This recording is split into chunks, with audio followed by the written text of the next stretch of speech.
maa ngi leen di fay di nuyuwaale seen équipe bu matinal yëpp ak seen téléspectateurs yi.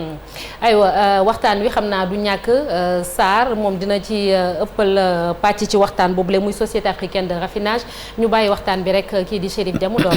waaw ci noonu la di tàmbalee parce que semaine bi passé coow bari na fii tribunal commerce wala sax yëngal xoolaat mbiram action yi jëm ci wàllu SAR parce que dafa am benn actionnaire boo xam ne ñu ngi ko wax Locafrique mu am ci 34% di contester décision bi nga xamante ni état à travers SAR ak Petrosen yi nga xamante ni am nañ ci 46% dañoo bëgg recapitaliser lii di société bëggoon nañu déjà yéen ñi nga xamante ni yéen ay syndicats yi dafa liggéeyee ngeen wax ñu seen point de vue sur la situation à la SAR. Chérif nga may ma tuuti ma fàttali ñun.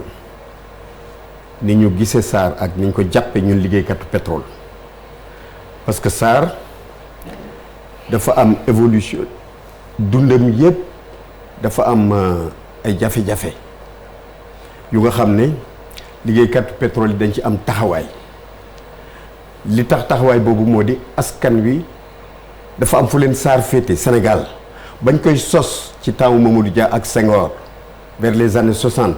61. 61 lañ ko inauguré mais 60 le projet bi. bien avant bi ñu taxawalee projet bi le président Mamadou Dia dafa jëloon contact ak syndicat pétrole li taxoon mu def ko moom lay fàttali. boobu Lamine Diack moo jiite woon syndicat pétrole muy magu astafurlah Maguette Diack muy magu Lamine Diack moo jiite woon syndicat pétrole nekkoon Shell.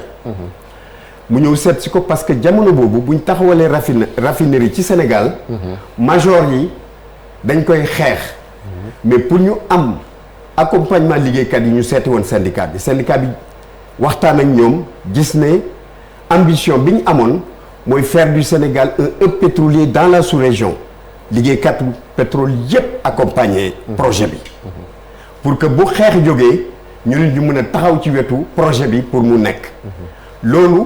presque dafa topp SAR ci dund bi yëpp ci évolution bi yëpp ci privatisation yëpp ba ñu egsi tey fii taxawaay boobu liggéeykat yi amoon nag dafay wane ne SAR rek moo leen itteel. te taxawaay boobu dañ ci mës a boole nañ dugal capital national ci SAR ci raffinerie bi waaye nag tey jii li fa xew. mais loolu am na xaw nañu capital national am na Locafrique 34%. Locafrique ay Sénégal ITOC 5%. ak Total ak Petrosen mooy majoritaire 46%. très bien Sara am na ci tuuti. donc capital bi noonu la tëddee. léegi nag li fa xew ci coow il faut que ñu comprendre ne un an avant SAR defoon na perte de presque 60 milliards. 59 et quelques milliards 59 milliards. 59 milliards ba commissaire aux comptes yi jàpp ne. dañu war a déclarer fay xam nga loolu musiba la mais loolu duñ ko seetaan parce que SAR fi mu féete réew mi la ci wàllu énergie c'est extrêmement important donc ñu ne pour éviter loolu il faut recapitalisation am recapitalisation bu amee nag actionnaires yi nekk ci capital bi ñooy prioritaire duñu woo kenn li fekk actionnaires yi ñu ngi mën accepter participer ñoom ñëpp ñu accepter pour recapitalisation bi pour que ñu bañ a faillite mais également pour relancer activité SAR relancer ko aussi dafa laaj yeneen investissement en dehors de la recapitalisation maanaam lu mu wund pour ñuy comprendre xam nga terme tubaab la recapitalisation pour ñu bëgg a xam. recapitalisation mooy société bu demee ba lekk capital propre li nga xam ne moo taxoon moo sàncoon société bi ba dugg ci lu bëri dañ koy tabaxaat capital bi dañ koy tabaxaat pour que société bi mën a nekk parce que société bu nga xam ne da nga lekk sa capital ba mu jeex tàkk sa fonds propre yëpp nga lekk ko société boobu dafa war a tëj. pour éviter loolu nag dañu ne ñi nga xam ne ñoo ko seq nañu yokkaat capital bi nañu indi xaalis pour que société bi mën a continuer liggéey. loolu mooy 400 milliards lañ ko fixé. recapitalisation ñu ne 400 milliards lay laaj. waaw mais loolu kenn ku nekk part yi ñu ci am proportionnellement da nga war a am loo war a indi. li ci des xëy na pour liggéeyu SAR dox pour que. projet yi ñu fa am dox ñu uti ko feneen loolu moo indi woon benn cabinet financier bu ñu African Finance Corporation bu ñu consulter woon pour que mu accompagner leen aussi ci refinancement wu SAR. te cabinet boobu. dafa def la même chose au niveau de la CIV bu Côte d'Ivoire. accompagner ko ba CIV fi mu nekk nii alhamdulilah. donc recapitalisation am na mais également accompagnement financier société bi pour mu mun a mettre à niveau parce que tey jii SAR itte bi dëgg-dëgg mooy fexe ba bu pétrole Sénégal génnee. duñ ko yóbbu bitim réew dañ koy raffiner fii ci Sénégal. foofu laa doon ñëw Cheikh ak pétrole bi ak gaz bi xam ne ñu ngi koy waaj a exploiter fii ci Sénégal loolu ban incidence lay am ci recapitalisation bi est-ce que du gën a susciter appétit surtout. loolu daanaka moo indi recapitalisation bi parce que pour que raffinerie bi mun a taxaw exister dañoo gis ne yaakaar mun na am parce que perte 59 milliards yooyu bi ñu ko defee. 1 an d'exercice gis nañu ne raffinerie bi def na 6,2 milliards de bénéfices. donc direction bële la. mooy bi fi perte bi direction bële passé Serigne Mboup direction sortante bi la. ba mu direction bu bees bi muy jël raffinerie bi ñu ngi woon ci perte 59 milliards et quelques moom 1 an d'exercice gis nañu ne amélioré nañ situation bi de 6,2 milliards. kon mën nañ am yaakaar ne mbir mi du problème mu gestion.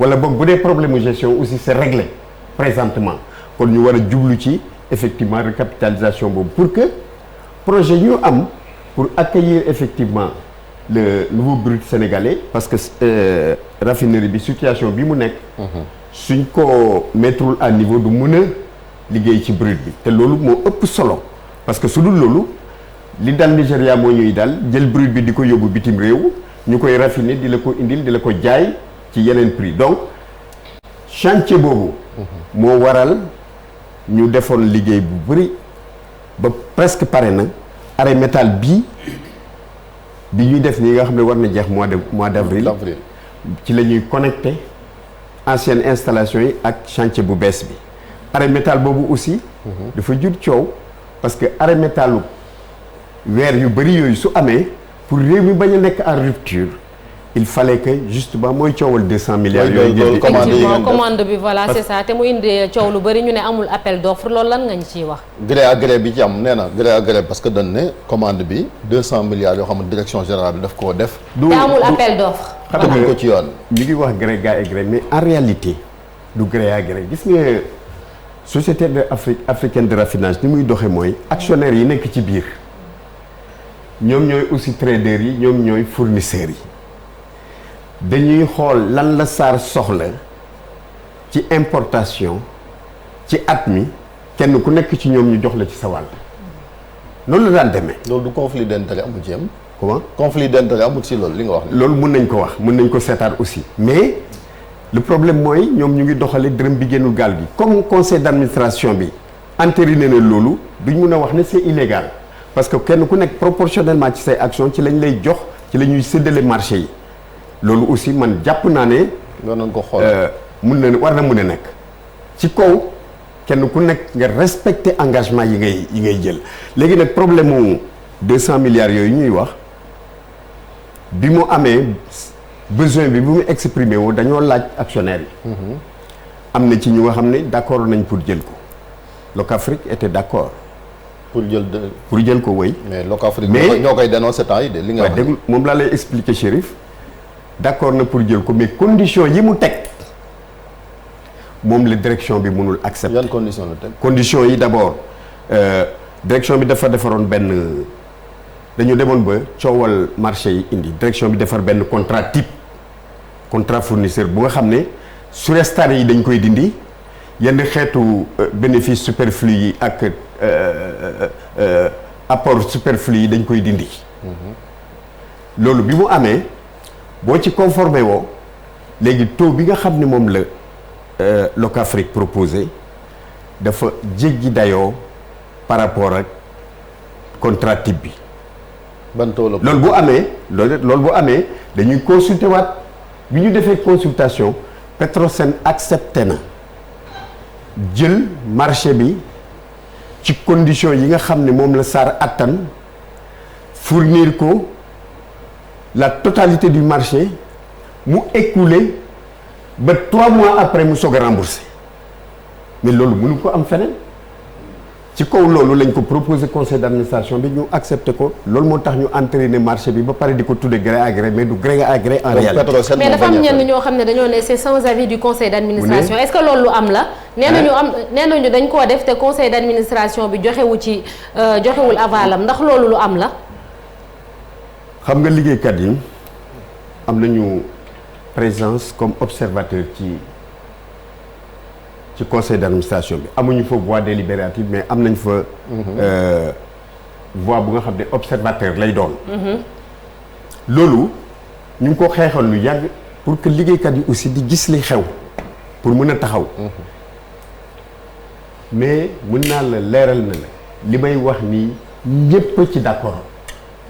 conseil d'administration bi entériné na ko recapitalisation bi conseil d'administration bi entériné na ko. marché boobu ñuy wax conseil d'administration bi entériné na ko donc kon ñun liggéeykat yi gisaguñu. lu war a tax ñu jóg takk suñ ndigg bés bu ñu ko gisee nag kenn duñu ko wax ñooy jógal suñ bopp. monsieur Diop fi nga bëggoon li ma la bëggoon laaj mooy par rapport aux avocats qui ont représenté Locafrique dañu nekk ci wàllu recapitalisation bi soxlawul c'est inutile ndaxte fu mu nekk nii lu toll ci 288 milliards de francs CFA c'est dispo à la SAR pour faire face à d'éventuels besoins ban jàngat lañ ci mën a am boobu tamit. xam nga d'abord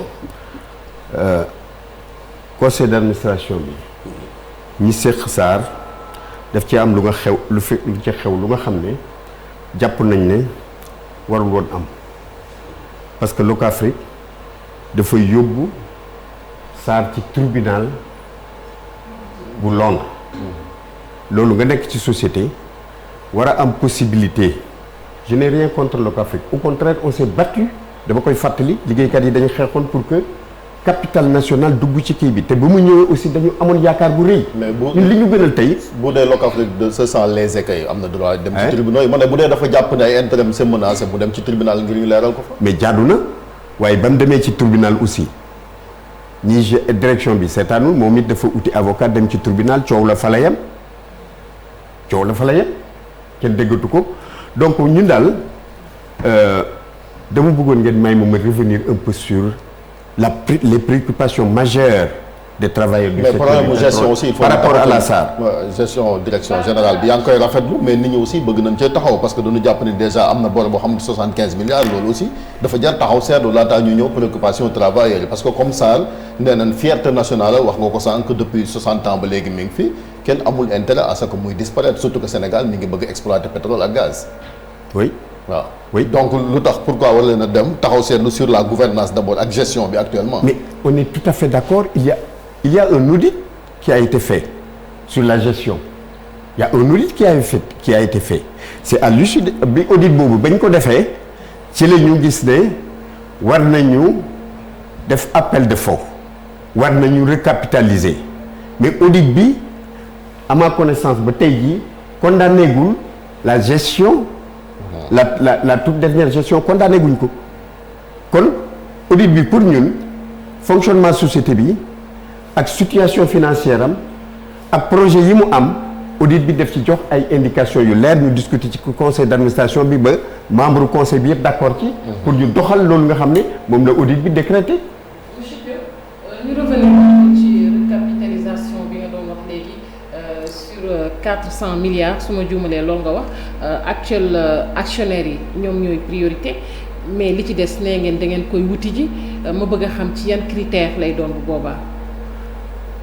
je reprends un peu la question. non nee na fan la ñuy jëlee koppar yi nga xamante ni moo war a compléter li ñu soxla pour recapitaliser. da nga ne comme actionnaire yi nga wax. très bien recapitalisation bi nga wax actionnaire yi nekk fii pour le moment ñoom ngeen di jox priorité mais li nga xamante ni moom mooy des da ngeen koy dem wuti ji après ma bëgg a xam ci yan critères ngeen koy defee. il faut ñu def différence ñaari affaire mooy recapitalisation bi. parce que capital SAR jeex na pour que SAR mën a continuer liggéey ak projet yi mu am pour mettre la raffinerie à niveau pour fexe ba ñu ngi ci 60% du marché de satisfaction du marché pour mu am 80% de satisfaction du marché loolu dafa laaj aussi ay koppar koppar yooyu moo tax ñu seeti AFC mooy African Finance Corporation pour que African Finance Corporation fexe ba def ay levée de fonds au moindre coût parce que comparaison dafa am dañoo xool li mu def Côte d'Ivoire ak intérêt ak avantage yi mu apporté Côte d'Ivoire conseil d'administration bi entériné ko pour que finance pour que AFC jël en charge justement côté financier bi recherche financière yooyu ak levée de fonds yi ñoom ñoo ko gérer. léegi da ngeen ko bëgg ubbil waa bitim réew parce que ñu bëri dañoo jàpp ni affaire yi ay nigérien ak i ñeneen ngeen bëgg a jox par exemple li nga xamante ni moom mooy capital ubbil leen ko est-ce que loolu aussi du menacer souveraineté bi. mënuñu gëm loolu parce que d'abord Total mi ngi woon ci capital bi retiré wu na nee na moom li ñu décidé lépp ci conseil d'administration bi d'accord na ci waaye moom du bokk ci mais loolu. ça n'a rien à voir ak kii moom politique gu Total bu bees groupe Total seen politique mooy génn ci raffinerie africaine yi loolu moo tax moom recapitalisation bi bokk ci. léegi action yi fa amoon nag ku koy mu jël. action yi dañ ñoom seen biir. action bu ñuy jaay wala bu ñuy yokk ñi fi nekk déjà ñooy prioritaire buñ demee ba jëluñu ci la ñuy seeti keneen ku soxla pour jël te loolu amagul donc c'est pour vous dire simplement que. société bi di muy doxee ba fi mu nekk nii gisaguñu ci daal lu nga xam ne jar na véritablement ñun ñu jóg takk suñu digg ñun liggéeykat. proposition bi Locafrique def également comme da ngeen di wuti koppar te am na terrain boo xamante ni bu ngeen ko jaayee war naa mën a fatt tur yi lu tax gars yi defuñ loolu. gis nga loolu nag bu ñu ko defoon liggéeykat yi taxaw jóg takk seen digg arrêté SAR léegi. xam nga lu tax. terrain boobu ñuy wax. mais ci la SAR nekk site boobu ci la SAR nekk di liggéey actuellement ak yeneen société waaw site boobu naka nga koy mën a hypothéquer boo ko hypothéquer raffinerie bi loolu duñ ko nangu. terrain boobu ñuy wax fa la installation yi nekk extension yi fa la nekk loolu kan mooy nangu ñu koy hypothéquer duñ ko nangu voilà le problème su fekkoon terrain la bu nekk plateau wala bu nekk feneen. waaw amu leen foncier feneen fu dul fi site bi nekk. xaw ma ko am nañu ay biens immeubles mais. mooy siège bi nekk Dakar ak yooyu mais SAR vocation du recherche de biens immobiliers vocation du loolu terrain boobu ñuy wax man xawma beneen terrain bu SAR mën a am bu am valeur boobu terrain boobu ñuy wax mooy fii raffinerie bi fii implanté raffinerie bi. kan mooy jël risque jënd ko bu dee loolu la goo ma ni dina am jël risque dem jënd ko. comment ma ne terrain boobu bu dee loolu nga wax ne ci site bi la. waaw kan mooy jël risque dem jënd ko bu fekkente ni raffinerie bi fa lañ ko construire. mais kenn du jël risque boobu moom la ñuy wax ni moo tax ñu bàyyi fi xalaat boobu. def leneen parce que site boobu fa la extension raffinerie bi nekk parce que dañu prévoir woon extension raffinerie bi ak yëpp ak installation yi ci site boobu ñuy wax fa la nekk. mais site boobu ñun duñ nangu ñu koy hypothéquer duñ nangu ñu koy jaay kenn. parce que soo ko jaayee mooy hypothéquer nga avenir u raffinerie bi. loolu mooy coowu site bi. loolu moo tax solution boobu moom mënul dox. léegi lan mooy position travailleur ci coow li ngir solution am comme c'est une guerre wala querelle entre actionnaires. très bien loolu moo tax ñun. parce que ku xam liggéeykatu pétrole ak liggéeykatu SAR xam ne bu doon ci jamono lii génnoon nañ ci mbedd mi bu yàgg wala ñu arrêté raffinerie bi. raffinerie bi koy arrêté na moment bi doxut. très bien li tax loolu mooy chef de l'État en privé comme en public rencontre yi ñu am public bi ci mujj mooy 1er mai j'ai posé exactement les difficultés et les problèmes de la SAR il avait répondu en privé il y a 1 mois et demi. J'ai exactement fait la même chose balay coow li jóg il m'a dit Cheikh Diop rassure-toi ce n'est pas maintenant que je vais laisser la SAR mourir dans tous les cas cette raffinerie ne va pas fermer et elle continuera à fonctionner pour raffiner le brut sénégalais ci loolu lañ jàpp te ñu ko koy fàttali aussi. suba il a l'occasion ak rencontre bi am jàmm ñaajo ci projet de loi bi jëm kon ci xool naka la ñuy séddale projet de loi suba mu ne concertation yaa war a am jam ñaajo ci affaire pétrole ba gaz xëy na président de la république dina am occasion pour ñëwaat ci xam naa dañu jógee ci saa rek. projet de loi bu suba rencontre boobu yàlla def dinaa fa jël kaddu dinaa fàttali mbiram Sarr waaw. xëy na nga jaga rek bala ñoo dugg ci front social bi parce que ça fait 1 an bi teen ba tàkkee yow gisoon nañ taxawaay bi nga xamante ne amoon ngeen ko fa est-ce que situation travail yi amélioré wu na. situation travailleurs yi amélioré wul parce que Gadiaga ba tey jii direction bi nanguwuñu ñu organiser élection délégué du personnel ba tey jii ñu ngi koy bañ syndicalisation travailleurs yi ba tey jii Gadiaga ñu ngi koy bañ arriéré de salaire ya fa amoon ak chômage technique ba fa amoon ci conditions yu jaaduwul ba tey jii mu nga fa kon Gadiaga bokk na ci défi yi syndicat du pétrole wala relever pour que véritablement société boobu man ko ak yoon ci suñu yoonu réew ci wàllu liggéeykat yi ce n'est pas encore le cas seen couverture médicale la même chose donc liggéeykatu Gadiaga yi bokk nañ ci segment wu liggéeykatu pétrole yi gën a sonn yi gën a tuburanke la taaloon teen ba daaw mbaa du ko taalaat xool ngeen ba saytu sax sécurité travailleur parce que la fa amoon da musiba mënoon na fa am ça fait 1 an bi ñu tàkkee ak léegi fay nañ ko mais vous l'avez dit les travaux ont repris mais ba léegi nit ñaa ngi am njàqare ci loolu. oui je crois que secteur du pétrole am na lu nga xam ne liggéeykat yi seen itte la waaye nag itte employeurs yi la gën a doon mooy les problèmes sécuritaires loolu aussi fokk ñu nangul leen ko ñoom employeur u secteur bi wax dëgg yàlla def nañ bu baax seen itte problème sécuritaire loolu nag boo ko seetloo am na jeexital ci Sénégal parce que accident yi am ci yeneen réew yi musiba yi am ci yeneen réew yi yàlla ak ñu ciy musal ba tey loolu bu amee c'est parce que ñun liggéeykat yi ubbi nañ suñ bët ci sécurité ñu ngi appliquer fonction yi mais également employeurs yi def nañ itte seen sécurité bi li xewoon Gadiaga nag accident la accident nag mënul ñàkk ci activité pétrole malheureusement coûté na la am na ñum rey waaye jàpp nañ ne mënoon na gën a bu fekkoon installation sécuritaire yi nekkul aux normes yaakaar naa kon musiba mu rëy dina am. voilà Cheikh comme ni ko Chérif waxee ñu topp ci front social bi déjà commencé ko par njiitu réew mi bërki démb rek li mu wax ci recrutement anarchique yi nga xamee ni mi ngi koy nemmeeku ci fonction publique yi moom muy door a def constat bi yéen en tant que syndicaliste naka ngeen gisee loolu ak ban taxawaay ngeen ci am.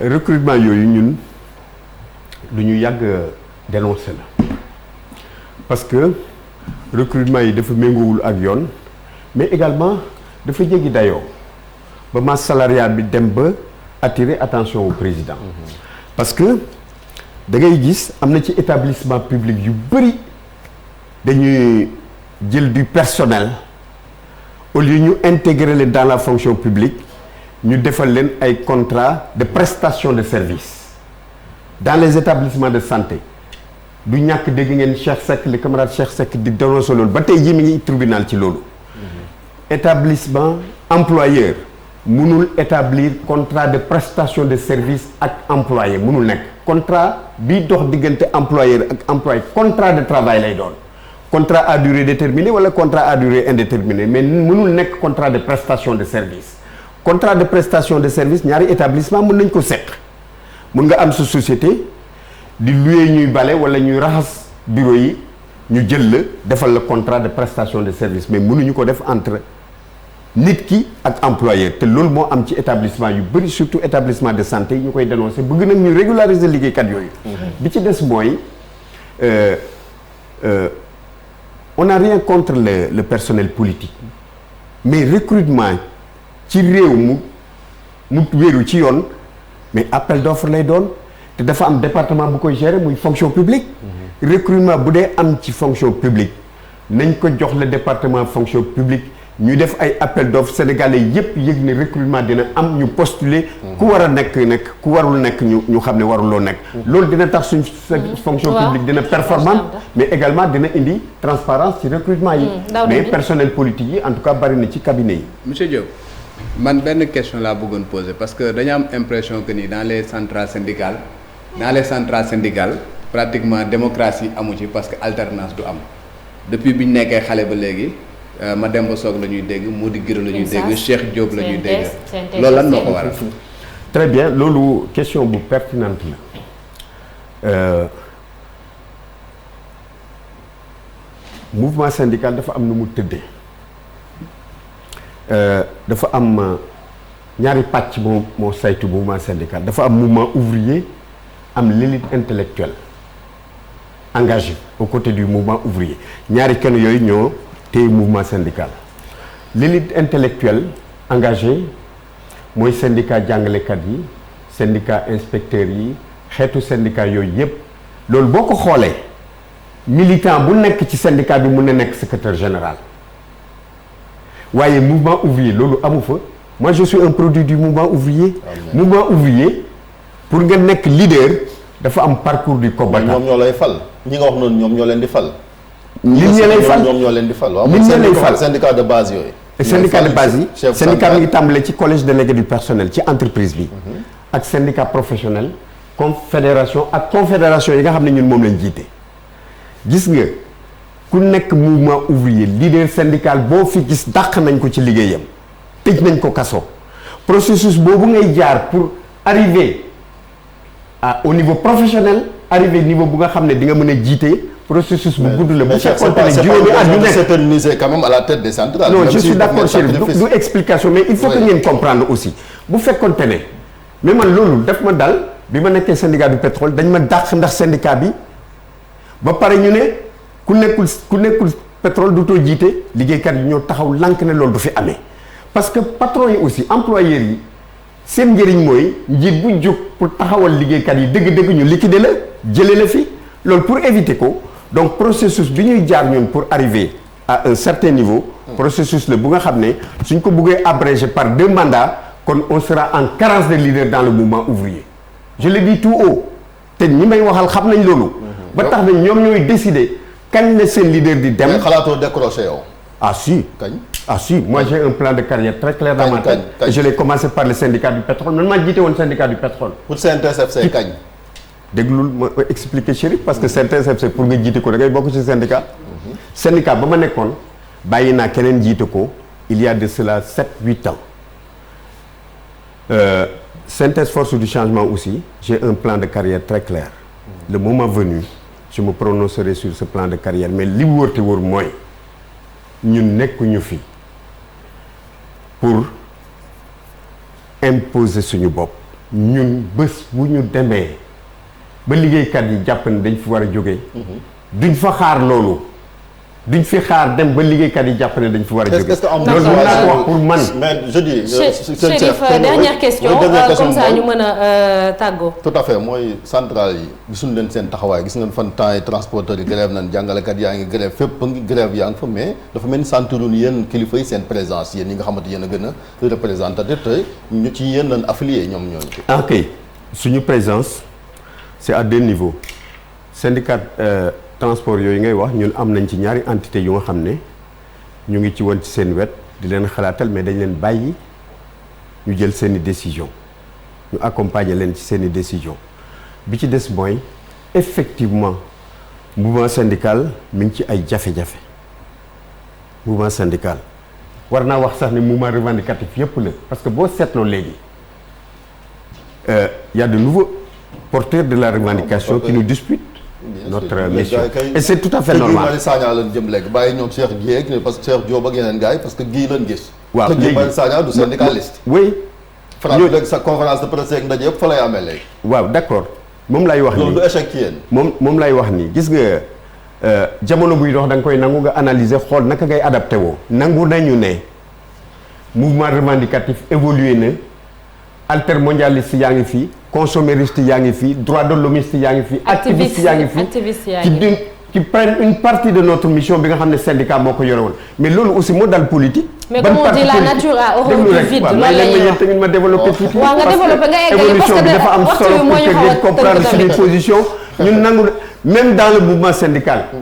il y a les gilets colorés les gilets jaunes les gilets rouges qui ne se reconnaissent plus dans la forme organisationnelle actuelle du mouvement. loolu yëpp jël nañ ko en compte ñu ngi analyser ba tax na. synthèse force du changement réfléchir na ci loolu. def na benn projet de manifeste bu ñu war a proposer l'ensemble de la classe syndicale du pays pour ñu xool naka la ñuy def pour s'adapter à ce contexte de l'évolution du mouvement revendicatif ñun xalaat nañ ci te am nañ ci ay projet de solution. Inch'Allah dinañ ci waxtaanaat merci beaucoup Cheikh Diop nekk secrétaire général confédération nationale des travailleurs du Sénégal force du changement jiite it syndicat pétrole gaz di la sant di la gërëm bu baax a baax ci wuyu si bi léegi dañuy jàll ci beneen ponk muy météo ak Oumy Samb.